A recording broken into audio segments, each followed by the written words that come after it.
racing a mile a minute. Like you can't turn it off. Oh, yeah. Like it's a runaway train. Yeah, definitely. Yeah, just bombarded with thoughts and to-dos and everything. Well, today we're diving into a technique that might help you get a little bit of that peace back. It's called Hamsa Mantra Meditation.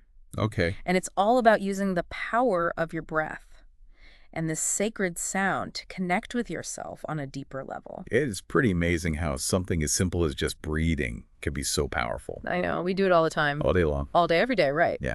But we never really think about how powerful it can be. Right. So for those of us who are new to this, what is Hamsa Mantra Meditation? Well, imagine you're in a quiet place. You're closing your eyes and taking a nice deep breath. Okay. And as you breathe in, you silently think ham. And as you breathe out, you think sa. Ham and sa. That sounds pretty simple. It is. Almost too simple. And that's the beauty of it. The word hamsa actually means swan in Sanskrit. And the swan is a symbol of the soul, kind of gracefully moving through life. And I like that. So you're not just breathing, you're connecting your breath with this sacred sound and symbol of your own inner self. I never thought about it that way. The swan as like navigating through the ups and downs. Yeah. That's a really cool way to think about it.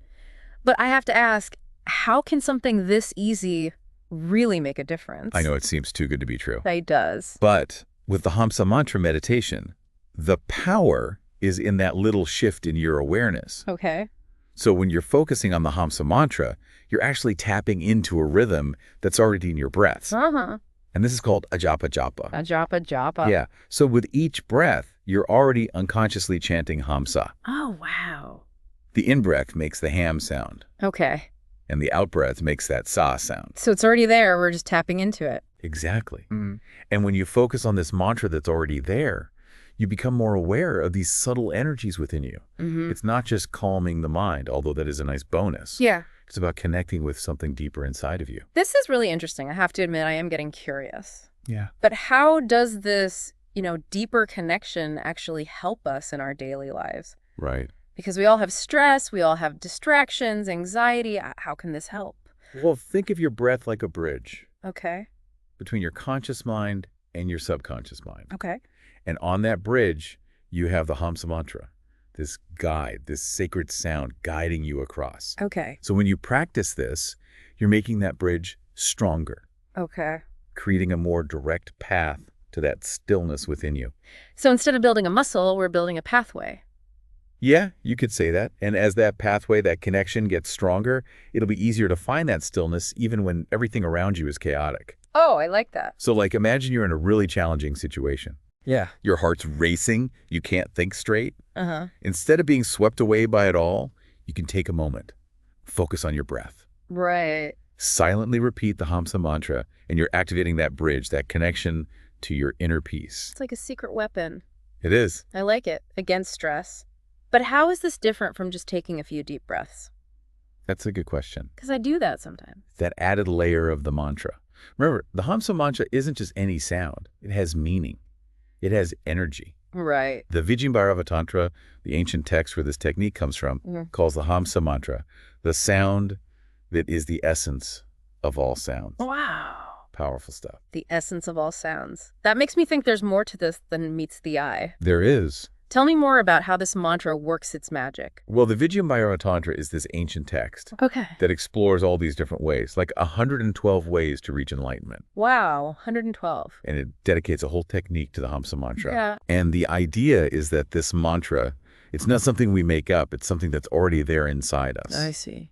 It's the sound of our life force energy, Oh, wow. our very essence. So it's more than just relaxing. Yeah, it's deep. We're talking about something really fundamental to who we are. Exactly. But the Vigyan Bhairava Tantra, I have to admit, I haven't read it.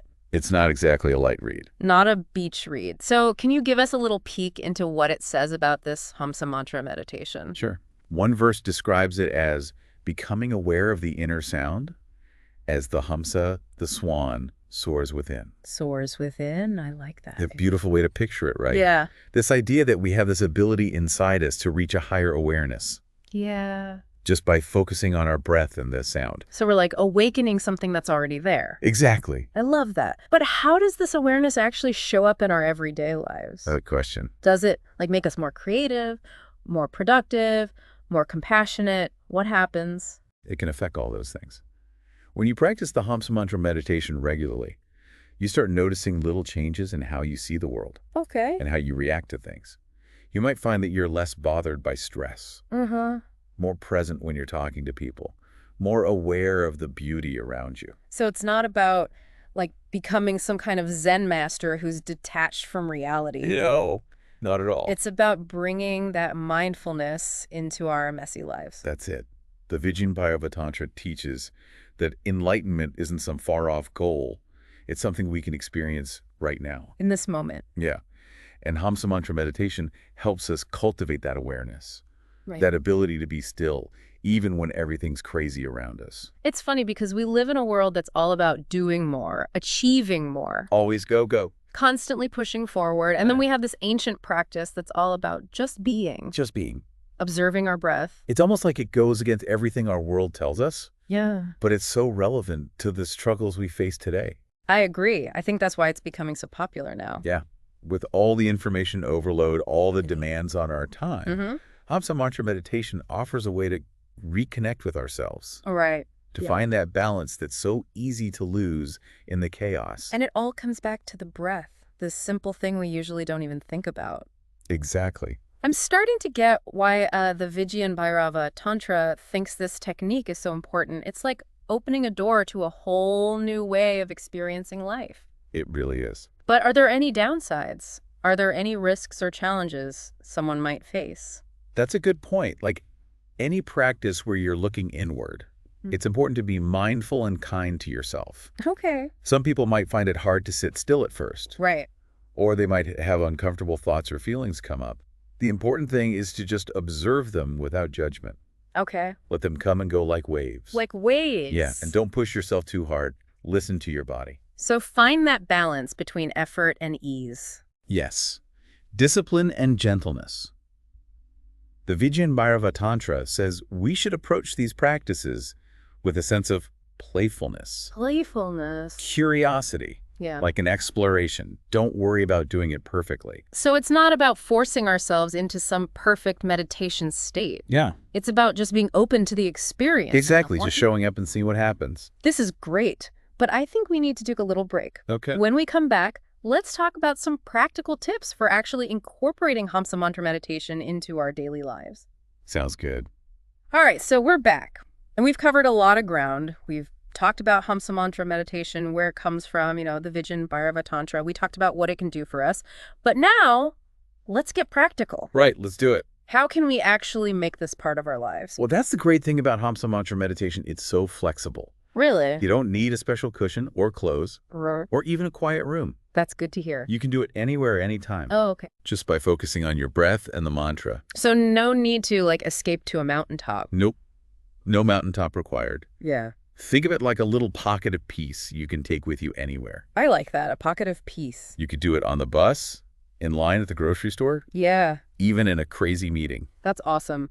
But say I do want to make this a regular thing. Right. How do I even start? Easy. Find a quiet spot, if you can. Okay. Sit comfortably or lie down. Close your eyes. Take a few deep breaths and just feel the natural rhythm of your breath. Okay. Then as you breathe in, think ham. And as you breathe out, think sa. Ham and sa. Got it. But for how long? Is there a certain amount of time I should do it for? Not really. Start small, maybe just a few minutes every day, Okay. and then slowly do it for longer as you get comfortable. The Vigyan Bhairava Tantra is all about trying things out, so see what feels right for you. So no strict rules. Nope. Just find what works. Remember, it's not about being perfect. It's about the practice. I like that. No pressure. No pressure at all. Just be curious and kind to yourself. That's really important. But what if my mind starts to wander? Or I get frustrated because I can't quiet my thoughts? It's totally normal. Our minds are busy. They like to jump around. Don't get discouraged. Just notice the thought. Gently bring your attention back to your breath, back to the mantra, and keep going. So it's not about completely stopping my thoughts. Right. It's more about noticing them Okay. and gently guiding your attention back. Like training a puppy. Exactly. Yeah. And the more you practice, the better you'll get at it. Those spaces between thoughts, they'll get longer. You'll start to feel more peace, even when things are busy around you. Like we're becoming that swan, Yeah, gliding over all the chaos. exactly. Remember, the swan doesn't struggle against the current. It flows with it, Gracefully. effortlessly. And that's what Hamsa Mantra Meditation is all about.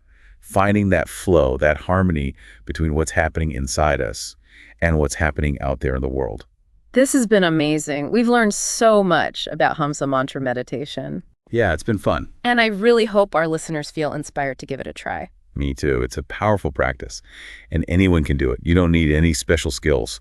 You just need your breath, the sound of Hamsa, and a little bit of curiosity. So who knows, maybe this is the key to finding more peace, more clarity, more connection with ourselves and with the world around us. Thanks for joining us on this deep dive into Hamsa Mantra Meditation. Until next time, keep breathing, keep exploring, and keep listening to that inner voice.